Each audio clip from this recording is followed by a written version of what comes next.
Is the RMT concerned about TTIP?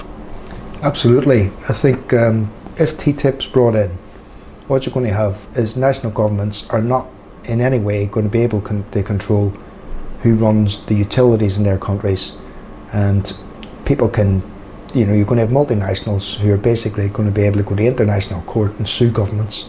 We've already seen this happen in other countries.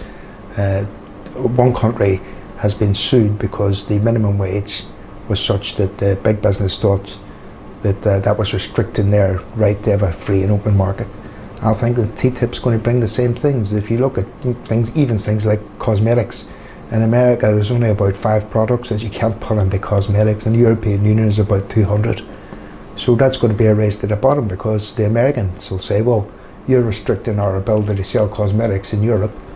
So they compete with that then. The European Union, the people who are making the same cosmetics here, will have to say, well, okay, we'll have to go down to the standards of Americans in order to compete. And why do you think it is that so few people in this country seem to even know what TTIP is?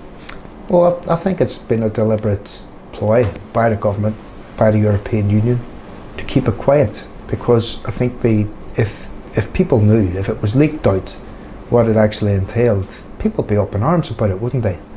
I mean, really, it's a death knell of any independence that the government has of a national state to make sure that industries are protected and proper regulations kept.